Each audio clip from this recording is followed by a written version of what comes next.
Bem-vindo ao podcast O Vizinho do Lado.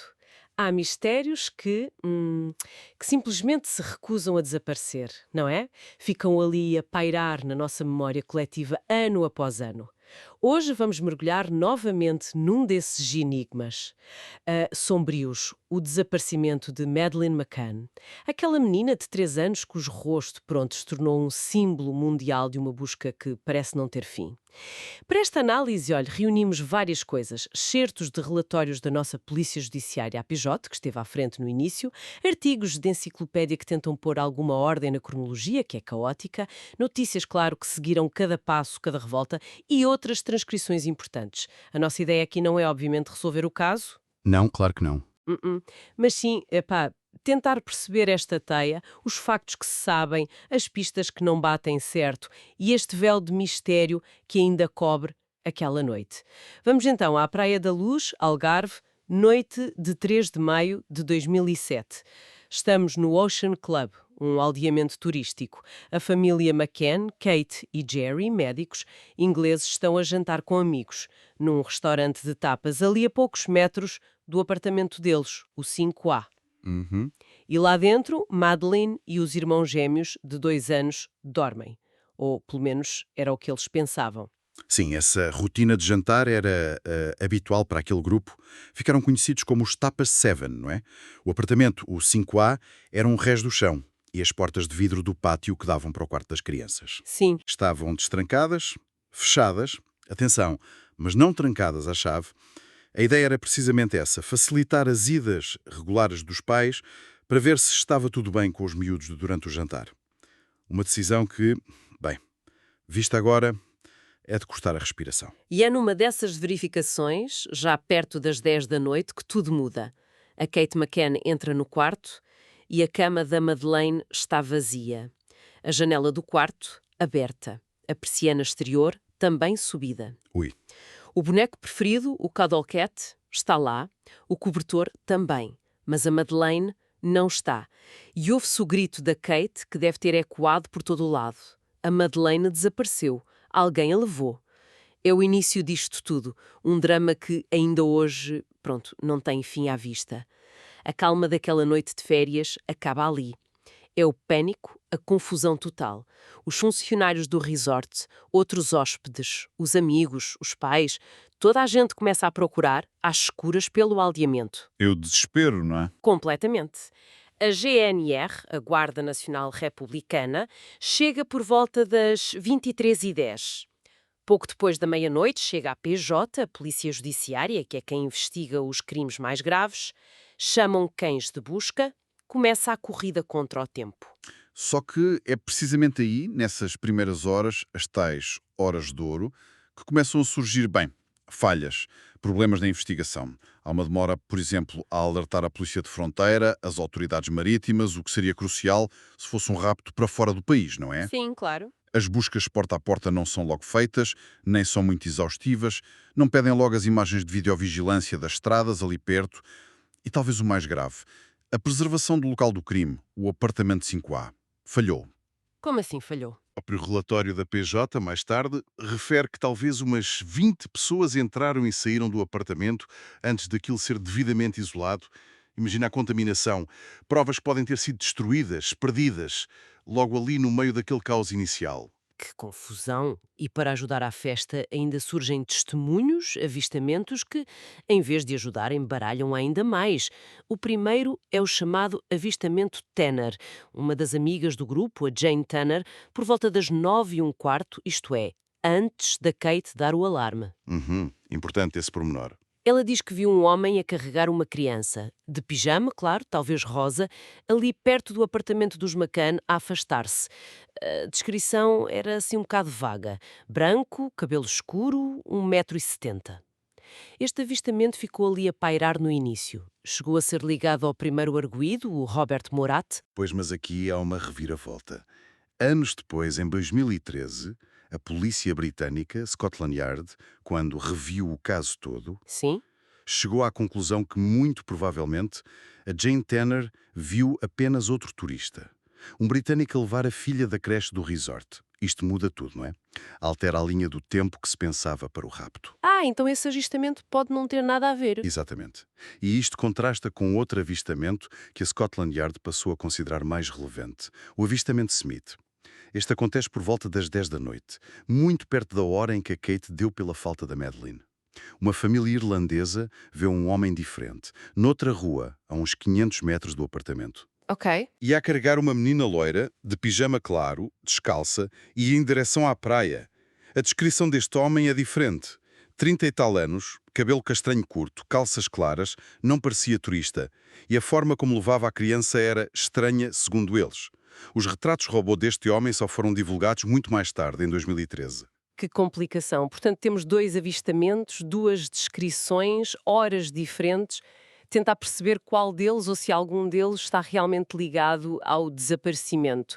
É um quebra-cabeças. Cria logo ali uma névoa, não é? É um dos nós górdios, como dizias há pouco. Exatamente. Entretanto, a pressão para dar respostas é enorme e a PJ constituiu um primeiro arguido a 15 de maio de 2007.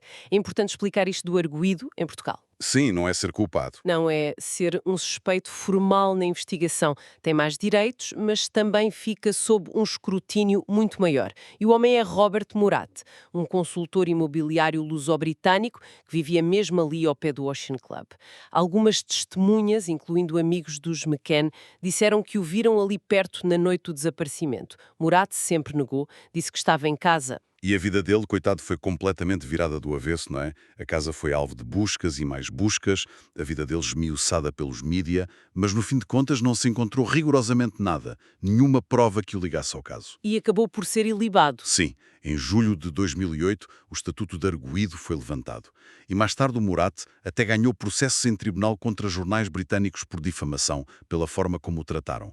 A história dele é um exemplo do efeito demolidor que uma suspeita num caso destes pode ter. E falando em efeitos demolidores, é impossível não falar da tempestade mediática. Foi uma coisa sem precedentes. Talvez só comparável à morte da princesa Diana, como se chegou a dizer. Os McCann, claro, desesperados, contrataram especialistas em relações públicas, criaram o Fundo Madeleine, viajaram pelo mundo, tudo para manter o caso vivo nas notícias. Exatamente. Mas essa visibilidade toda teve um preço muito alto. A exposição foi brutal e trouxe um escrutínio implacável sobre os próprios pais. Cada gesto, cada palavra, especialmente da Kate McCann, era tudo analisado, dissecado e muitas vezes julgado publicamente. A dor daqueles pais misturava-se com a suspeita que ia crescendo e era muito alimentada por fugas de informação, muitas vezes seletivas, aqui para a imprensa portuguesa. É verdade. Começam a sair notícias, lembro-me de uma em junho de 2007, no jornal Sol, que falava num pacto de silêncio entre os McCann e os amigos. Apontavam supostas inconsistências nos depoimentos deles. Sim, detalhes como: que porta usavam para ir ver as crianças? Estava trancada? Não estava. A persiana dava para abrir por fora? Tudo servia para especular. E depois vieram aqueles rumores horríveis, sem prova nenhuma, sobre sedarem as crianças ou até sobre swinging entre o grupo. Sim, coisas sem fundamento nenhum. E é neste clima de suspeita a aumentar que a própria investigação da PJ começa a mudar de rumo. Começa a ganhar força, internamente, a teoria de que a Madeleine podia ter morrido acidentalmente no apartamento. Talvez uma queda, talvez um excesso de sedativos, embora nunca tenha havido prova disso, atenção. Certo. Começa-se a olhar para tudo com outros olhos. E o ponto de viragem, talvez o momento que mais chocou toda a gente, acontece em julho de 2007. Chegam de Inglaterra dois cães pisteiros muito especiais. O Eddie, treinado para detectar odor a cadáver, e a Aquila, para vestígios de sangue. E os cães alertam. Alertam em sítios específicos dentro do apartamento 5A, como atrás de um sofá, mas o mais perturbador, alertam dentro do carro que os McCann alugaram, quase um mês depois do desaparecimento. É estranho, não é? Muito. Na bagageira, na porta do condutor, na chave do carro. E o Eddie, o cão de cadáver, também alerta para o Cuddle Cat, o peluche da Madeleine. Estes alertas dos cães levaram à recolha de amostras para a análise de ADN. Foram enviadas para o Reino Unido, para o Forensic Science Service, o FSS. Usaram uma técnica chamada LCN, Low Copy Number. É uma técnica super sensível, detecta vestígios mínimos de ADN. Ok. Mas também é controversa, porque é mais fácil haver contaminação e a interpretação dos resultados é muito complexa. E o resultado que veio de lá, comunicado internamente em setembro de 2007, foi exatamente isso. Complexo. Complexo como? Numa amostra da bagageira do carro, encontraram componentes do perfil de ADN da Madeleine, mas estava tudo misturado com perfis de pelo menos outras 2 pessoas. Talvez mais. O relatório do FSS disse que o resultado era demasiado complexo para interpretação significativa. Ou seja, não dava para concluir se aquela correspondência com o ADN da Madeleine era real ou se era só uma coincidência estatística, percebes? Percebo. Não era conclusivo. Nada conclusivo, sabe? Que a informação que passou cá para fora, principalmente para a imprensa portuguesa, foi completamente diferente. Falava-se numa correspondência de 100%, como se fosse uma prova definitiva. Exato. Uma deturpação, na verdade. E as consequências foram imediatas. E devastadoras. Em setembro de 2007, a Kate e o Jerry McCann são constituídos arguidos pela PJ. Há até relatos, nunca confirmados oficialmente, que terão proposto à Kate confessar uma morte acidental em troca de uma pena mais leve. Eles negam tudo, claro, e voltam para o Reino Unido. Este episódio do ADN é mesmo fundamental para se perceber a divisão que houve. A diferença brutal entre o resultado científico, que era cauteloso, e a forma como foi comunicada publicamente. Muito por causa das fugas de informação. Criou-se ali uma narrativa de culpa, que ficou na cabeça de muita gente. E a polícia britânica, que sabia que o ADN não era conclusivo, decidiu não confrontar publicamente a PJ. Queriam manter a cooperação.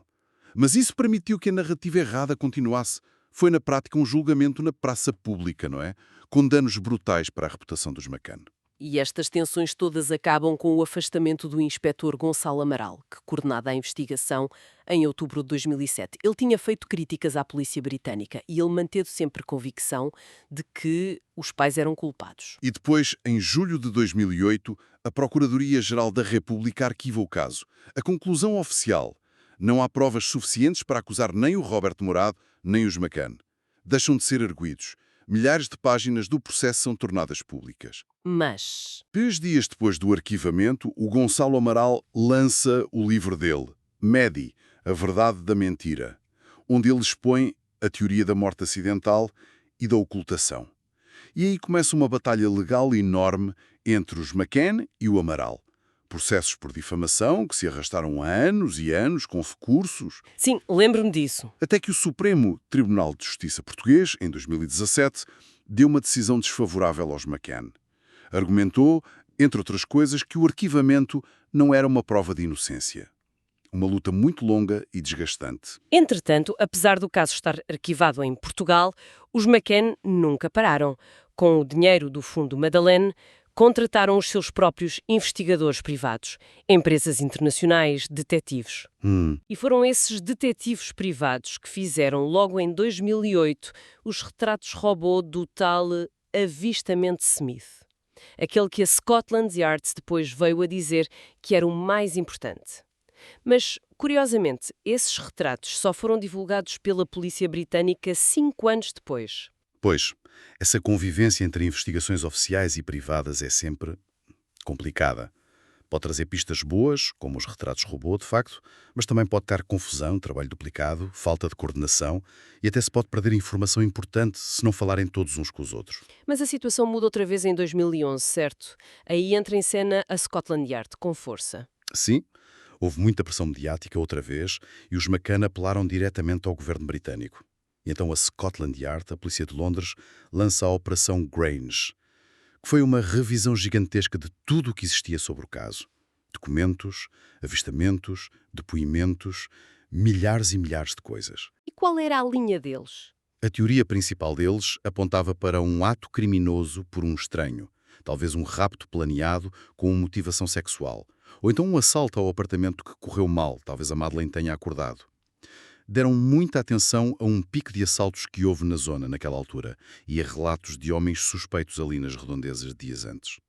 E esta investigação britânica teve impacto em Portugal? Teve.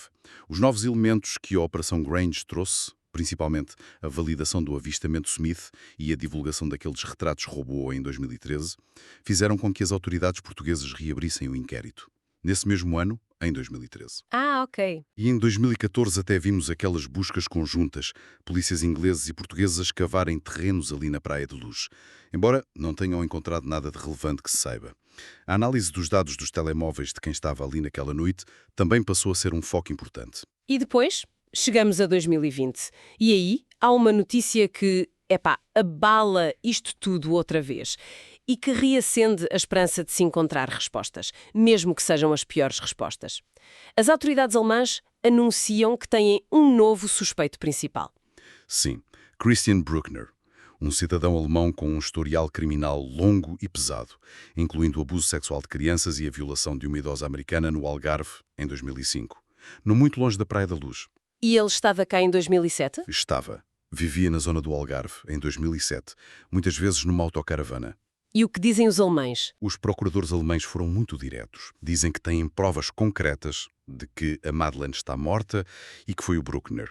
Mas admitem que não têm a tal prova rainha. Não têm ADN, não têm o corpo da menina. Então em que se baseiam? Uma peça que parece ser muito importante é o testemunho de um antigo conhecido do Bruckner, um homem chamado Helge Bosching. Ele contactou Scotland Yard em 2017 e contou uma conversa que teve com o Bruckner anos antes, num festival, onde o Bruckner terá feito uma confissão assim, meio enigmática sobre o caso McCann, incluindo um detalhe arrepiante. Ela não gritou. Que horror! E esta investigação alemã levou a mais buscas? Sim, fizeram buscas em propriedades ligadas ao Bruckner na Alemanha e mais recentemente, em meio de 2023, fizeram buscas grandes numa zona mais isolada, perto da barragem do Arade, aqui em Portugal, um sítio que o Bruckner costumava frequentar. E ele chegou a ser constituído o arguido cá também. Foi em abril de 2022, mesmo quase a prescrever, as autoridades portuguesas constituíram o Bruckner arguido, a pedido dos alemães. Ele sempre negou tudo. Diz que não tem nada a ver com o desaparecimento da Madeleine. Qual é a situação dele agora? É complicada. É um emaranhado legal.